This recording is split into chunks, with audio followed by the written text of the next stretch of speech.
It's Wizards versus Lesbians, a podcast for your ears. Hello and welcome to Wizards versus Lesbians. My name is Isaac. I'm Alexis. And today we are discussing Uncommon Charm by Kat Weaver and Emily Bergslin, or possibly Bergslin. You haven't asked? She's just Emily B to me, and that is by way of letting you know that there is a slight conflict of interest in this one, in that I am friends with the authors of this novella. But I have not met them, so I can be as mean as I want without worrying about social consequences. Exactly, and it is fortunate that it's good, I think. Yes. Regardless of whether regardless of my personal biases, I think I can safely tell that it's a good one. Would you like to do the plot? Why don't you? Okay, so Julia, or Jules, is about 16. She's 16. We are in the interwar period. It's the she lives in a house in London with her mother, who is a mage of some power, who is instrumental in helping the Allied powers win the First World War.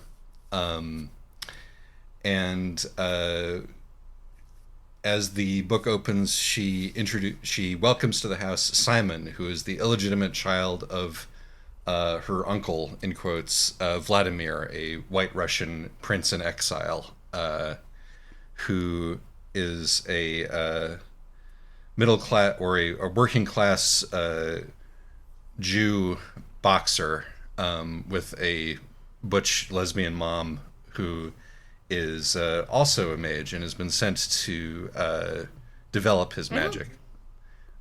Sorry. I think you've gotten a little tangled here. His mom is not a mage, I don't think. She's just an artist. Oh, I fell afoul of a dangling modifier. Her mom, sorry. Yes, Julia's mother. Yes, Julia's mother is the mage. As is Julia, as is all the family friends who the White Russian family. Simon may or may not actually be all of them, in fact. Okay, no, that's true. At least two of them. Yes. And more of them in the past. They are a family of magicians, yes, among other things, as well as exiled magic Russian royalty. You could say the magic runs in the family, but our expert, who is Julia's mom, disputes the idea of magic running in families, in at least in a blood way, perhaps in a cultural way it does. So my summary of the plot would be that I didn't even get there. I know, exactly. 16-year-old Julia, who has just been kicked out of a ladies' finishing school and sent back to live with her mother, an accomplished wizard. And then her family starts to host Simon, the illegitimate Jewish son of Julia and her mother's family friend, an exiled Russian prince. And the friendship between Julia and Simon leads to them discovering all sorts of dark family secrets. Their developing friendship and the secrets that they discover forms the core of the book. So, are there wizards in this book? Well, yes. Yes, and lesbians? Julia is technically bi, but is clearly much more interested in girls than boys throughout the book. And, of course, Simon's mother is definitely a lesbian, despite the existence of Simon, yes. Why should you read this book? It's short, it's charming, it's engaging, it has a fun, unreliable narrator. It's relatively low stakes, which makes it a very nice, relaxing read, despite the fact that it does tackle some fairly heavy issues. Yep, pretty much. I think it is quite well written. Prose is good, it's charming. Why shouldn't you read this book? I feel like the pacing is a little bit off. The end comes a little bit abruptly. And if you want something that's and the low stakesness, while it makes it a nice breezy read, does occasionally also makes the end feel a little bit abrupt, because there's never a point where you feel like anybody's in any real danger, whether it's, social or physical or, even serious emotional danger. Yeah, this felt to me like an excerpt from a longer work, or possibly a prequel to a longer work. Yes. The There are, as you mentioned, no real significant stakes. Most of the drama, if I mean, most of the sort of peril, if peril there is retrospective.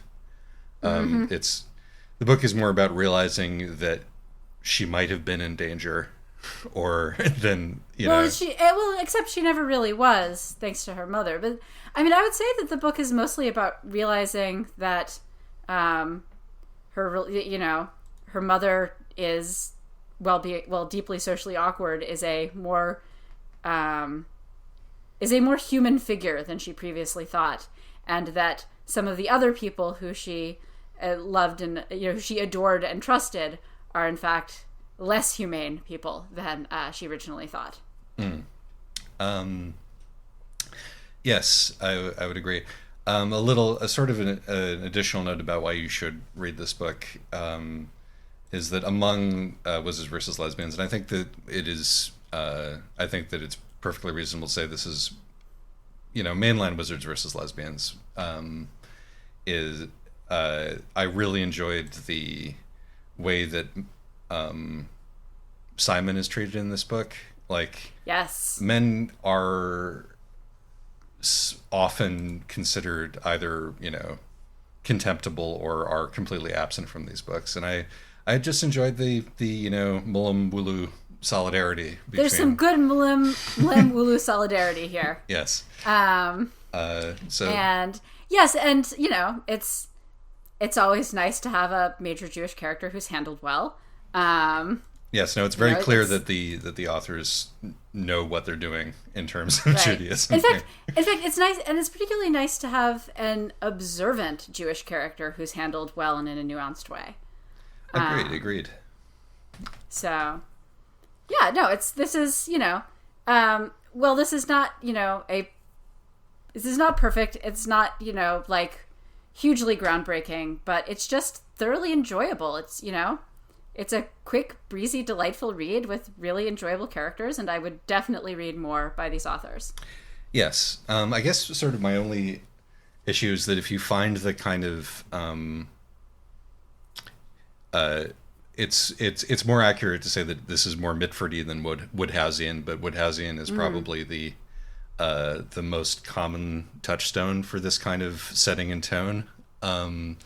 If you're annoyed by that kind of thing... this book will annoy you. Yes. Though I will say one of the things that I liked about this book is the way that it very much starts with that tone, and part of the arc of the course of the book is our narrator starting to care more about class politics and understanding the ways in which the social class to which she belongs are parasitic and awful. Thus more Mitfordy than Wodehousey. Yes. In the final analysis. But yeah, it's the characters are fun. It's got a very deft touch, I think. Yes. Even when it is handling some serious things, and despite my qualms about the pacing, it's I would say that a lot of the plot structure, the way that things are foreshadowed, is very well done. Agreed. I enjoyed seeing the way those things slotted in on my reread, which I did today. But speaking of which, content warning, nothing happens on screen. Many of the usual. Nothing happens on screen, but... child sexual abuse. And grooming. Grooming, homophobia. Murder. Yeah, pretty much kind of the same list as one would... Implied mind control. Yes, and that as well. So, also complicated mother-daughter relationships, though I think for once I would say that the mother here is not a perfect mother, is, a genuinely not bad mother. Yeah, I was going to be interested in your take on that. So why don't we head off to the spoiler zone so we can get a little bit further into it. Let's. As we head off to the spoiler zone, I should do my due diligence and let you know that we got an advanced review copy of this book. Also, it was like 100 degrees when we recorded this one, so my brain wasn't working too good. Alrighty. So I've mentioned the Mitfords a couple of times. I think that this may be just because I know the authors and know their affection for the Mitfords, but I feel like it's very useful to know when sort of thinking about the milieu of this book. The Koldanovs, the Russians, it seems like a reference to Love in a Cold Climate by Nancy Mitford. Have you read any of Jessica or Nancy Mitford's books? I have not. Okay, I will run down the fun. This one was a Nazi. This one was a fascist. This one was a communist. This one wrote novels. Okay. List in a jingle, perhaps. But excellent. Long story short, the Mitford sisters were a family who grew up in a stately home together in the interwar period, and who grew up as they came of age, went off to do wildly different political things, all of which were very. I just looked them up on Wikipedia, and I have to share. They were celebrated and at times scandalous figures who were described by the Times journalist Ben McIntyre as Diana the fascist, Jessica the communist, Unity the Hitler lover, Nancy the novelist, Deborah the duchess, and Pamela the unobtrusive poultry connoisseur. Yes, indeed. All very accurate. I feel like fascist and Hitler lover are highly overlapping categories. Well, except in this case, Unity was specifically really into Hitler and knew Hitler. And the one who was a fascist married Oswald Mosley. Okay. So it's two different flavors of fascism. Yes. So Alexis read out the thing that I was going to turn into a jingle, and so instead I'm going to talk about Vladimir Nabokov. I would bet my bottom dollar the Prince Vlad is named Vlad because of that particular Vlad and his influence. And also, Vladimir Koldanov is exactly the kind of name that he would have picked out for a fictionalized version of himself. I will do a jingle explaining Oswald Mosley, though he was Britain's answer to Mussolini and started his own little fascist troupe called the Black Shirts, which P.G. Wodehouse memorably satirized as the Black Shorts. But regardless, Nancy Mitford's novels are Love in a Cold Climate and In the Pursuit of Love are largely semi-autobiographical novels about growing up in a big house with a lot of very smart siblings who react in various different ways to being aristocrats. It's the concern with class, the sort of the weird games that the Koldanovs children play, like, trying to land olives in martini glasses and, deciding who in the house could commit murder and get away with it. That's all very Nancy Mitford. So the Koldanovs feel like sort of the Mitford siblings of the piece, and we're sort of slightly outside that looking in. Mm-hmm. Along with sort of a nice lump of British upper class bisexuality, of which, it's interesting because this is a book in which homophobia doesn't really impinge upon the plot at all. Yes. In a way which actually feels period accurate. Yes, the idea that, it's homophobic in the sense that everybody's going to have to hold their nose and settle down and get married. Yes. But at the same time, whatever you're doing as a teenager or whatever you're doing, in parties or what, so long as you don't make a big deal out of it, it's fine in this class. Yes, exactly. It's tacitly acceptable as long as you follow the larger social rules and don't make a scandal of yourself. Or if you do make a scandal of yourself, at least make a fun scandal of yourself. Right. But yeah, so what makes this particular? We've had in fact last time we discussed a mom in Spear who basically did the same thing as the mom in this book does, which is to weave a protective spell over the world to try to, in response to sexual trauma, to try to keep her and her children safe. But there are two very different ways that they've gone about doing this. Yes. With their magic. Yeah, right. I mean, the thing is that Lady Aloysia, or however you pronounce her name, she's really different from the Mother in Spear because, as she says, her guardian protected her or did her best to protect her, but also kept her very sheltered and cloistered. And she has decided not to do that with her daughter. So she's not a particularly warm person, and she's been somewhat secretive with her daughter, but she gives her daughter a fair amount of freedom and does, the protecting behind the scenes. She doesn't really guilt trip her daughter much.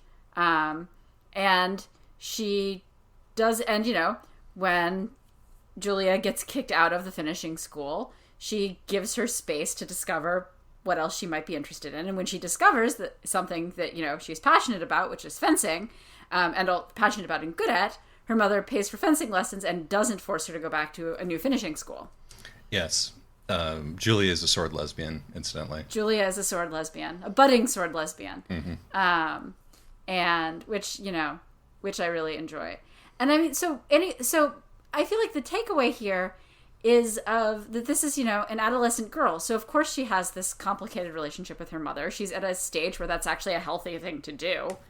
And, by the end of it, once they've cleared a lot of the air with the family secrets, and her mother makes it clear that she's, going to support both emotionally and financially Julia's dreams and interests, they end up having this, much more positive relationship, even if they're still going to snark at each other.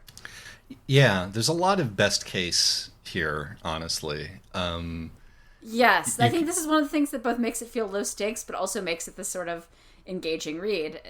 Charming is that yes, as the title tells us. Yes, right, because everything turns out for the best. Partly because our three major characters are all good people who want the best for each other, and who care about each other, and just each of them has some development to do. Yeah, and our evil person our terrible person has already been fully constrained by her mother's magic before the book even starts. Indeed.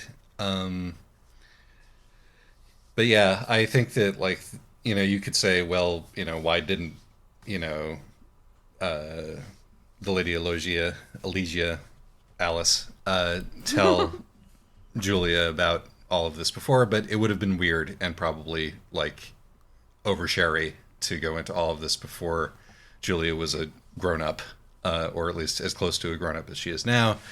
It all feels, as you said, very much doing the best possible job under the circumstances. And it is nice. The main characters here are all decent. They're all safe. They're all gay to a certain extent and neurodivergent to a certain extent. Although I'm not sure about Simon actually in that respect, but I feel like Julia is ADD coded and Aloysia Alice, the lady of the house, is OCD coded. She's definitely OCD coded, and she's also kind of autistic coded. Yes, I would say that's also true. The whole on her bad days just doesn't bother to dress, but right. We'll do everything else. Right. And the way that, her magic works by she goes around tapping everything. Yeah. Is very, it's interesting to see magical OCD. That, I feel because it feels like it very much is coming out of, it's coming out of her trauma. She's doing these compulsive things, as a result of her trauma. It's just that this is a world where doing that is also a way that you can reinforce your magic and draw a web around the world to keep people safe. Yeah. I think that probably the most interesting thing for me in this book is, and possibly the thing that the book is the most interested in, is thinking and talking about how magic works, which is also the lady's primary focus in life. I don't think that I did not see. Well, I thought that the magic system, the way it's handled, is very good. I didn't feel like that was the most interesting or central part of the book at all. Yeah, I think that's it. May I may be overstating it, but I like in terms of maybe in terms of like novelty to me, like It's certainly, especially in the British fantasy tradition, it's fascinating to see something where there's a strong argument that magic is not genetic. Yes. Or does not have to be genetic. Well, it seems, I mean, the book wants us to know that there are a lot of different ways that magic can manifest itself. And that it can manifest itself consciously and unconsciously, and that you can study it, but that studying it is ultimately just a way of trying to do it rather than a way of understanding it. And the way that one personally seems to do magic does seem to be to grow naturally from one's own passions or one's own sort of mental kinks. Right. It very much feels like her OCD tapping is... it's not that her OCD is inherently magical, it's that her OCD is that, she has magic, or she has learned magic, and her OCD is one of the means, is like the means by which she interfaces with magic. Right, and for Simon, it's his faith. Right. And because that's the way that he is the most, both because that's the way that he is most directly interacted with ritual in his life, not having been, having been raised working class, but also because the way that as a sort of observant Jew, he thinks about God or the universe or the world or the will of the world is runs very parallel to the way that the magic system that the book posits works. Mm-hmm. We get a lot of sort of Judaic principles expressed as magical principles here. Right. And I mean, it's interesting because in some ways the way that magic works in this book is very much like Judaism, where you can be born into it or you can learn it, but either way you have to study to actually like really engage with it. Yes, and there's no clear do this, get that back kind of. Right. That's not how it works. It's you do the best you can with what you have, and that shall be your one moral imperative, is to, do what you can to heal the world and nothing beyond that. Which is good. Simon is kind of a lovely character. I love how patient he is. I love him. And one of the things that I really enjoy about this book is, I mean, I really like Julia as an unreliable narrator, because she really is.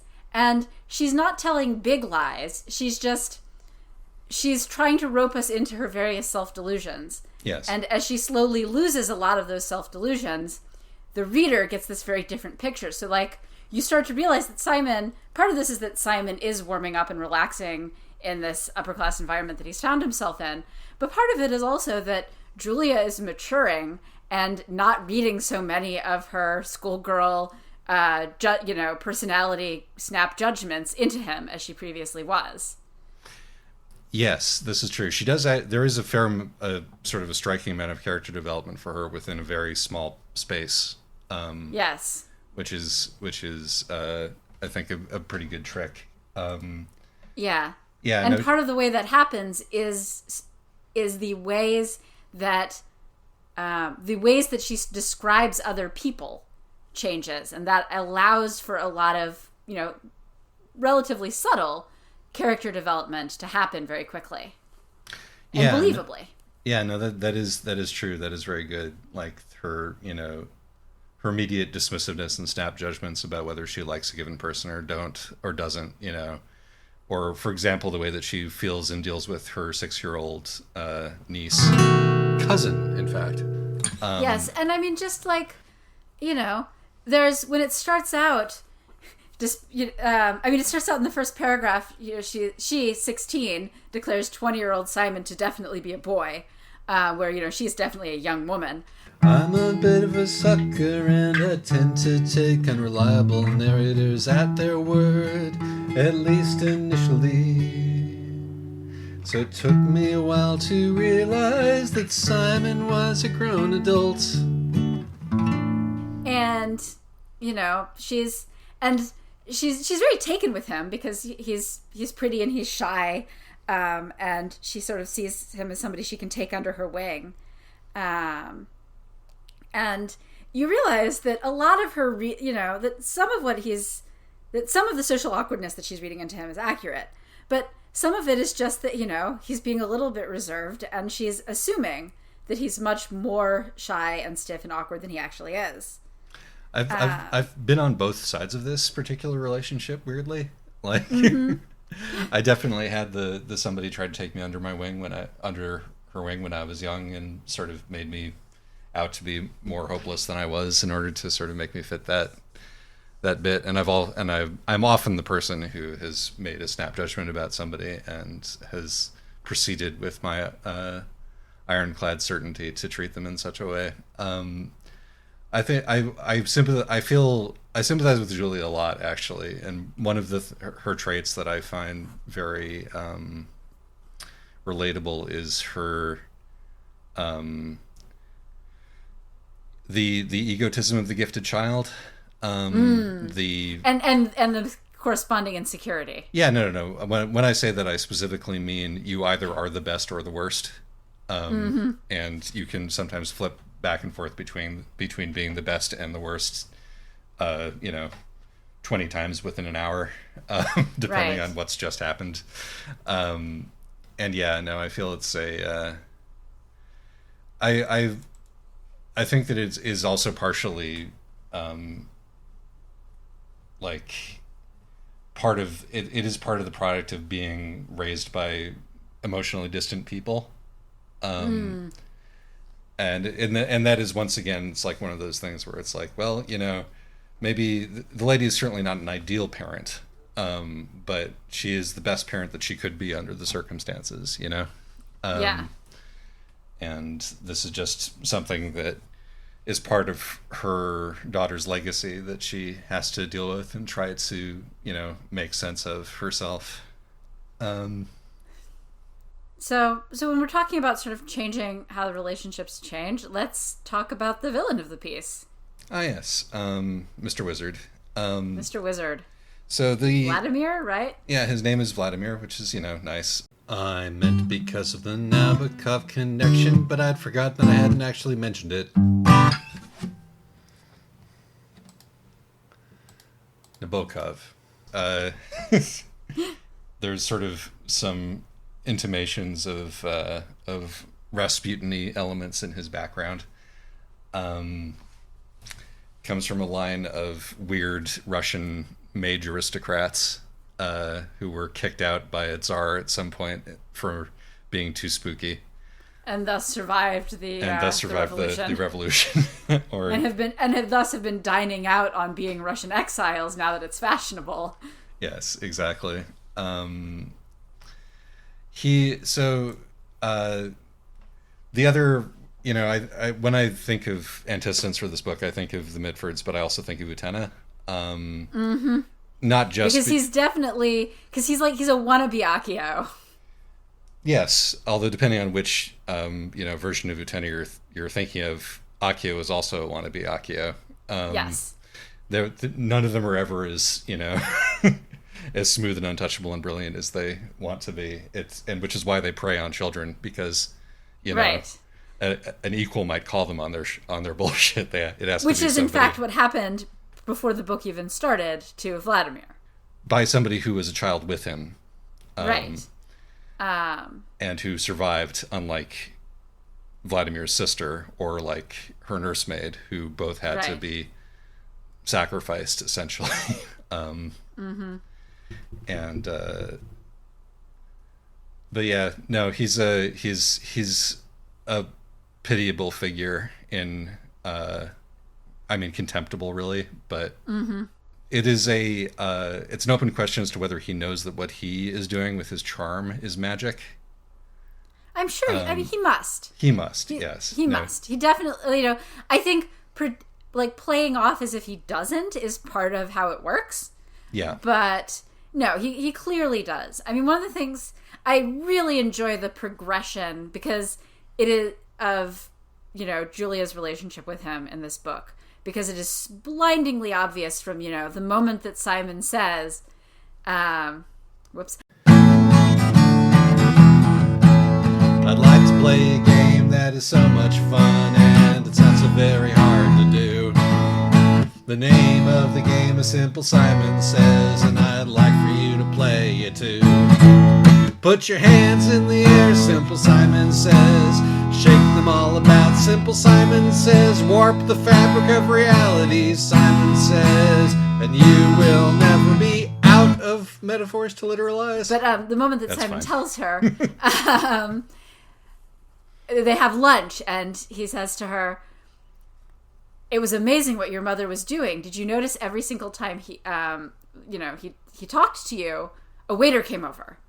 And Julia, for all that she thinks she's, super cosmopolitan and aware of everything, goes, "Well, of course, isn't that waiters' jobs?" Yeah. Then there's the moment, so you already know that he's a predator and her mother is actively protecting her. Yes. And in fact, this is obvious to Simon. It was obvious to Simon, who is this man's son. Right. We should point out he didn't grow up with them. No, but I think that which is in fact probably why he can see it, because Vladimir's own children do not seem to be aware of it at all. Right, exactly, and that and he's he could have suppressed it and tried to make himself a good son to this man, and instead you kind of get the feeling that, I mean, part of why he was, first he's sent to his father's house, and then he's sent, when that fails, he's sent to Julia and Aloysius' house. And, you get the impression that part of that is because the wife of the house has made him extremely unwelcome by, feeding microaggressions via pork, day. Yes. Yes. And that all the siblings are picking up on that and also bullying him. But you also get the impression that part of this, tutelage and just fitting into the house didn't work because he, sees this guy for what he is and wants no part of it. Yes. And that, some of his nervousness around Julia's family is because these people are very close to the Koldenovs. And, what are they going to be like? And I feel like he really starts to warm up after he watches her mother in action restraining his father. Yeah, no, that is the point where he really starts to, at least as far as we can tell from Julia's eyes, starts to respect and trust him.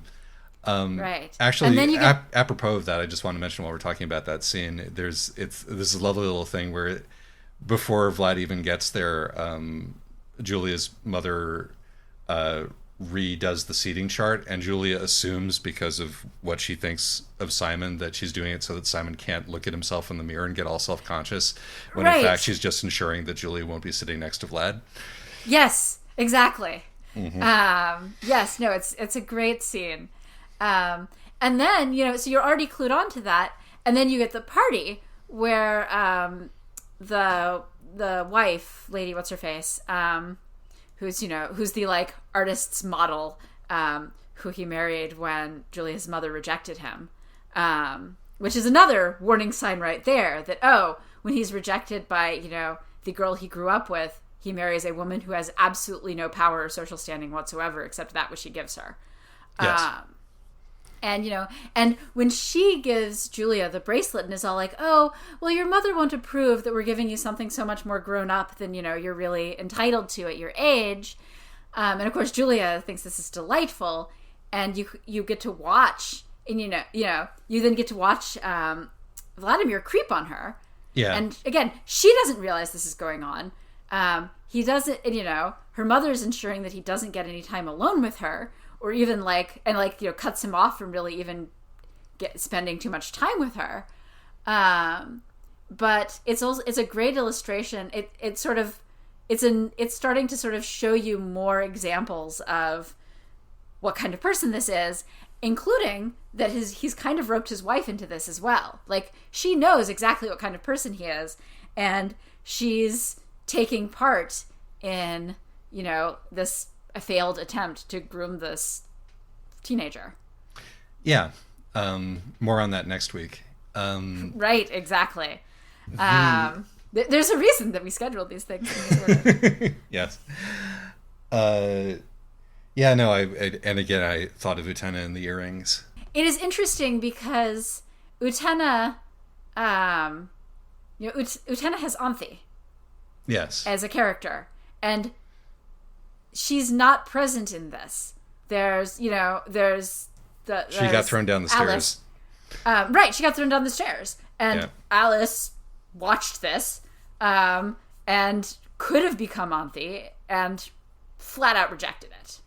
In the most, in the most shooty in the facey way. Right, in the most emphatic, in the most pulling magical strings to get the older brother, who is even worse, shot in the face, while also shooting Vladimir in the foot, and using that incident as the basis for all of the magical strings that she has tied around Vladimir to make sure that he can never be alone with anybody of less than equal stature again. Yeah. The fact that she spells that out, that he cannot be alone with anybody younger, with any of the hired help. He will never be alone with anybody of less than equal stature again, except his wife. Right. And you got to kind of wonder but on the other hand, his wife knew what he was going in, chose this, and is actively enabling him. Yeah. I would be interested to hear more about what Alice thinks of the wife in this instance. I like that we've just decided to rename her Alice. It's just easier. So. And then, just while I'm talking about how much I like the progression of this, once the truth comes out, her mother explains exactly what happened, and including that nobody's ever allowed. I absolutely love the scene where Jules next gets to see Vladimir, and he tries to lean in to kiss her on the cheek like he's always done, and she presents a handshake, and he does that thing that manipulative, abusive people do, where he tries to turn it into a joke that he can sort of jokingly shame her into complying, and she just shuts him down, being like, "Yes, I am too old now. I am an ancient hag."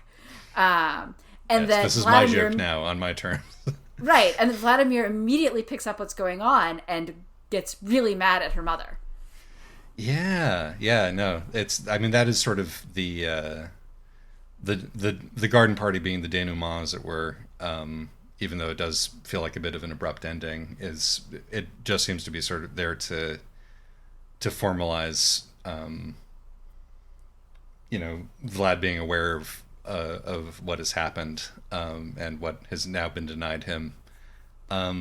Yes, and Julia, and that Julia has really actually learned this lesson and taken it to heart, and is secure in her mother's protection while also starting to lay the groundwork to start protecting herself. I think the book ends this way because this is Julia's real coming out.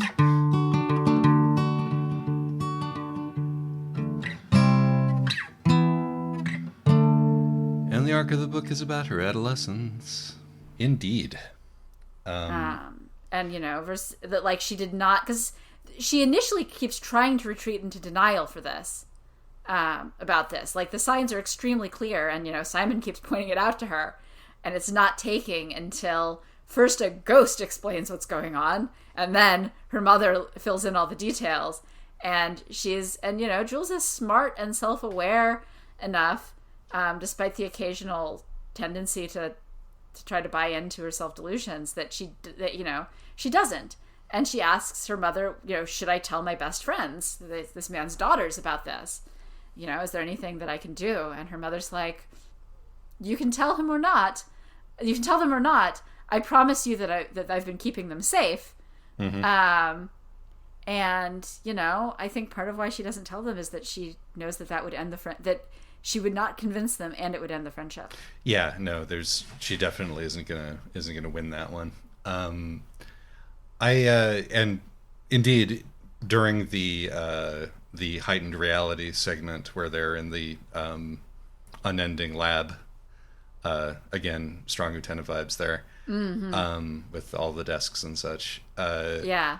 When she finally comes out and says it in a voice that she says does not sound like her own voice, because it's not the narrative voice that she's been using to make everything very light and airy. She says, I know all this. I've always known all this, like over and over again, because she has, and she knows she has. It's just been, you know, you do have that thing when you're a child. There are realities that you just live in and that you're aware of, but you know that acknowledging them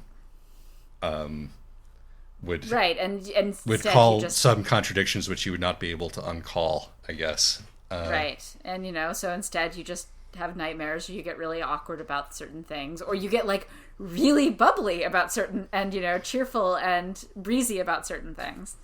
Yeah. Which is good. Yes. So again, the character work in this is real good, especially for the length and for something that is, you know, the fact that her mother is clearly in control of the situation from the get-go does make the stakes low, but I feel like the character work does a lot to make up for that. Agreed.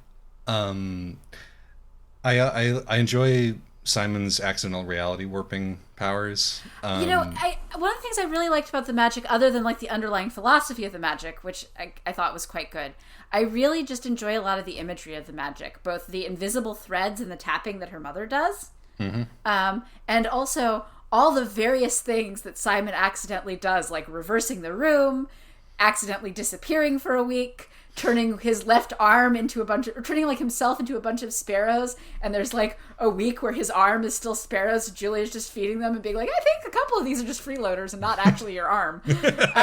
Starlings, but yes. Starlings, yes. Sorry, I'm not the bird person of this podcast. You are. Indeed. So, but yes, like that. It's just, you know, it's some wonderful imagery. Yeah, it's very vivid. I mean, his magic seems to mostly be about literalizing metaphors. Yes.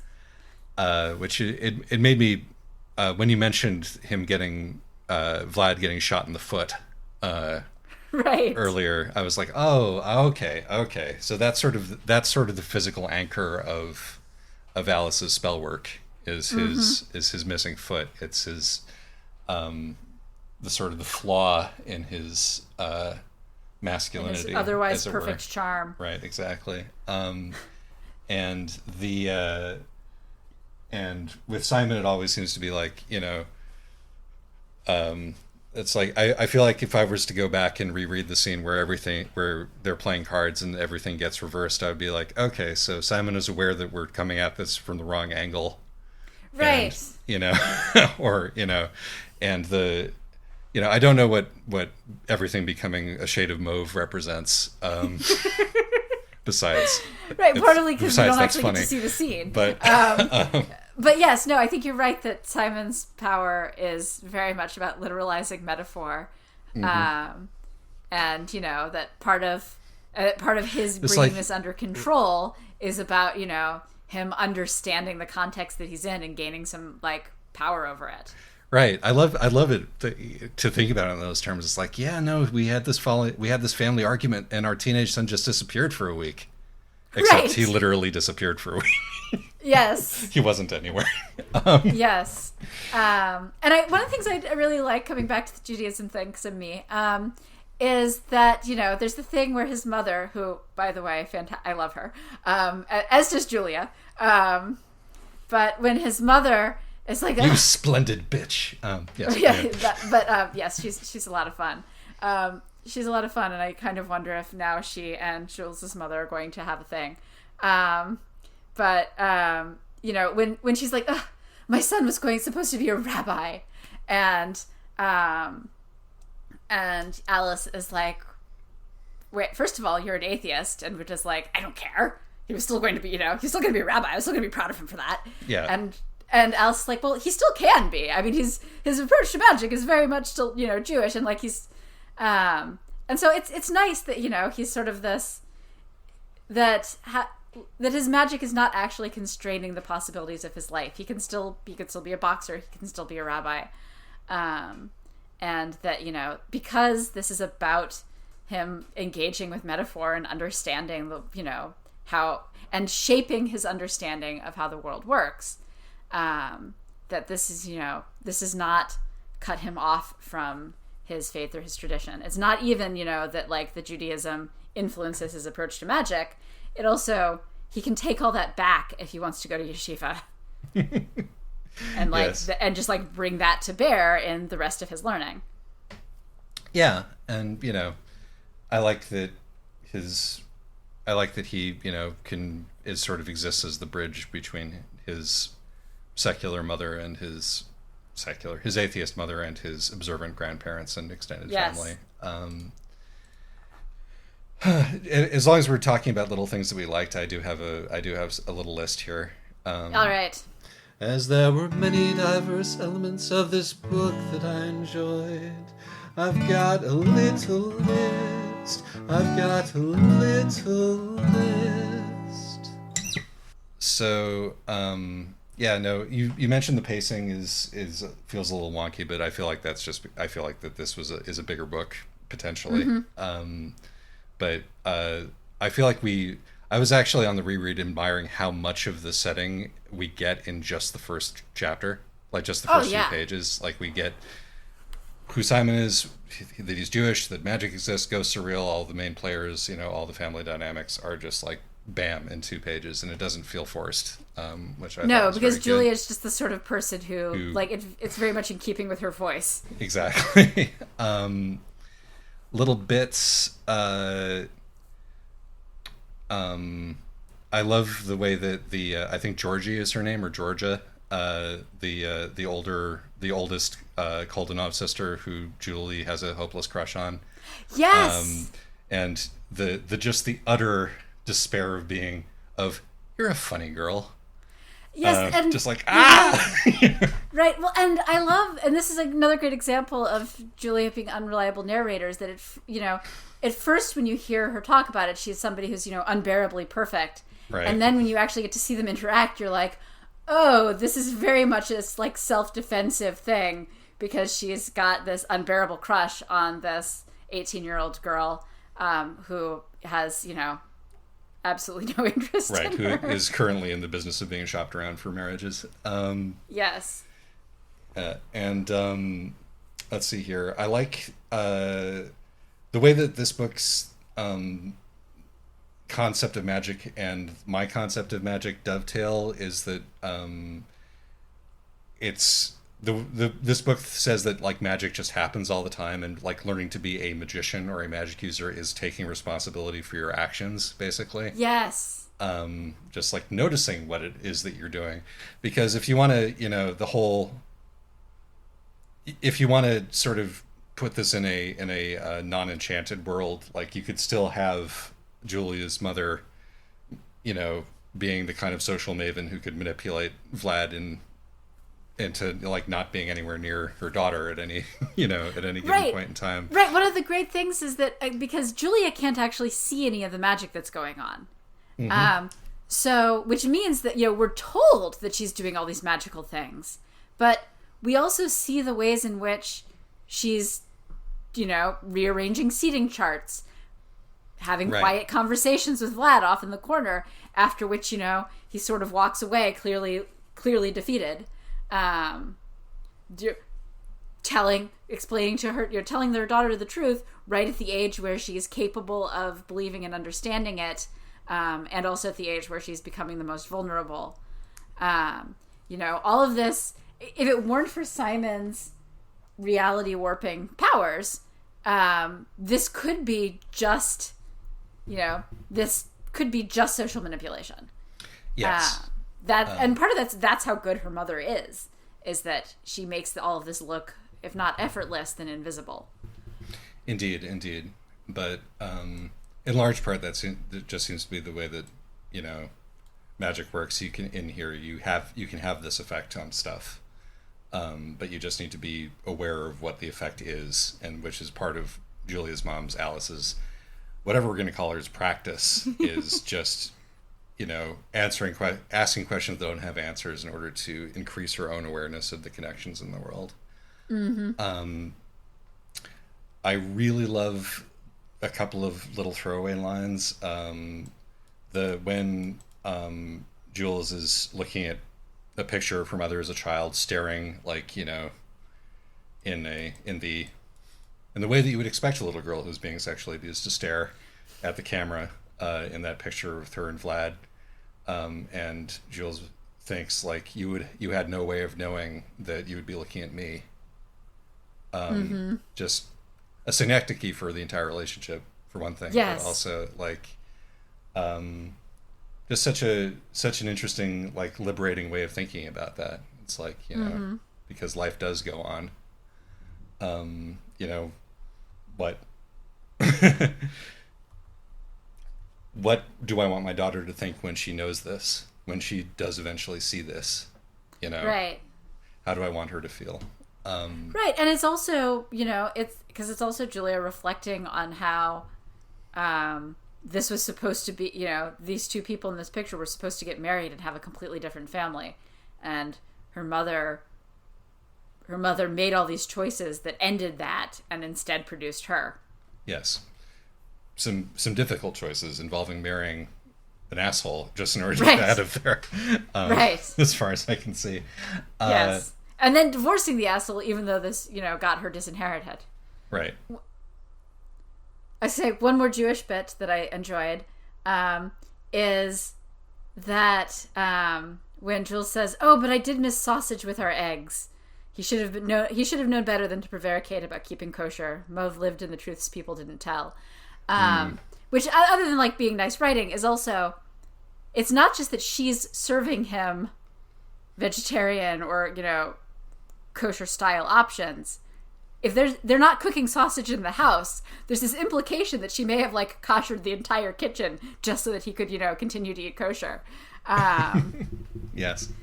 So I wouldn't put it past her, certainly. Right, exactly, and that this is set up where there's the earlier thing where her mother's like, well, I wouldn't put it past the Koldanovs to serve you roast pork every day, and he's like, well, it was every other day, but yes.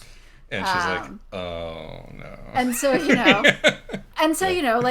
actually, the fact that she sort of has, in fact, preemptively started serving kosher food in the entire house is not only is this just her trying to be kind to this boy, but is it because all of this all the magic in this is about making the unspoken and metaphorical real. It's also really about tying him into her web by doing all the things that his birth family is doing to push him away, and she's doing all these things to bring him in. Yes, agreed. Manipulative, but that's what she does. That's who she is. It's just that she does it for good ends. Yes. I remember the other thing that I wanted to say, which is that when we are first introduced to Vlad, Julia refers to him as a prince of nowhere, which is on one level just he's a white Russian. Yes. But on the other level is just so delicious in the sort of Utena. This man is embodying an archetype to which he has no, moral right. Yes. Yeah, I definitely do feel like this is, I definitely would recommend this book to people who like Utena but want something way lower stakes and lighter and British. Yes. I should point out that the authors of this book are not British in any way. No, but the book is the set book is in. Extremely British. Yes. But okay, do we have any Grumpy Zone stuff to talk about before we wrap up? No, I pretty much already complained about the pacing. We have only one grump and it goes more, please. I suppose this is not an actual complaint, but I was slightly disappointed that we don't actually get to see them go attend the family Seder, because I would really like to see Jules and her mother attend a Seder. I feel certain that we have more, that there will be more of this setting. So, right. Though honestly, rather than an immediate follow-up, what I feel like I would be most interested to read about is like the adventures of Jules and Simon in their 20s or something. Yeah. You know? Like, retired because she's already, 27 or whatever, Olympic fencer. And, whatever Simon ends up doing with his life. I feel like they could get into all sorts of adventures at that point. Yeah, no, I feel like you're right, that there's sort of, in lieu of this being a book that is very focused on the founding trauma of this dynamic, it could be, a series of sort of picaresques with this tension underlying it, but, still being a more sort of Pratchett-y / Wodehouse-y / Mitfordy, romp. Yes, that is what I would most like to see come out of this, I feel like. But, it would suit the tone, certainly. It would. And because I feel like, I'm not sure how much immediate, Jules has just had her major character growth moment. I would be interested to see, what kind of adult she turns out to be. Yes. All right. Well, this was a lot of fun. A very easy read. Highly recommended. Because I know the authors. I would actually just I want to say go out and buy this one. I do not know the authors, and I also would like to say go out and buy this one. It's a small press, so every sale actually really does count. Yeah. And it's has it actually been released? Yes, probably. Okay, it's good. out. It's out in the world. Certainly by the time this comes out, because I didn't immediately see it on on the publisher's website. No, it is out. It's part of like their novella series. That might have been what it was under. But it does exist in physical form. Excellent. So, yep, there it is. So yeah. Support the authors and the small press. It's only, the physical book is apparently only $14. Totally worth it. Well worth it. Yeah. Yes. Or I'm sure the ebook is probably cheaper. I wouldn't know. But it is worth, yes, the ebook is only $8. This is totally worth $8, guys. Totally. I say this as somebody, again, who has never met the authors, and unlike Isaac, has absolutely no social anything writing on my endorsement of this book. Well, thank you. I just think it's very sweet. Yes.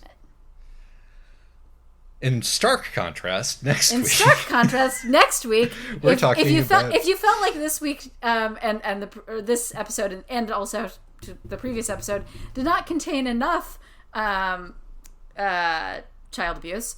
No. We're going to be talking about Marion Zimmer Bradley's Free Amazons trilogy. Yes, or Renunciates as it is yes. known. I'm a good way.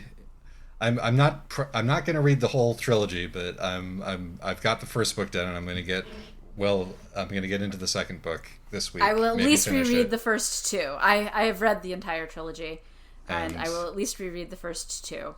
Boy, has it been a doozy so far. So look forward to us trying to unpick this enormous knot. And boy, do I have some fun Marion Zimmer Bradley facts to share with the class. Yes, I've been saying we're doing Marion Zimmer Bradley, and I've been like. And people have been asking me, who's Marion Zimmer Bradley? And I'm like, read the first sentence of a Wikipedia article.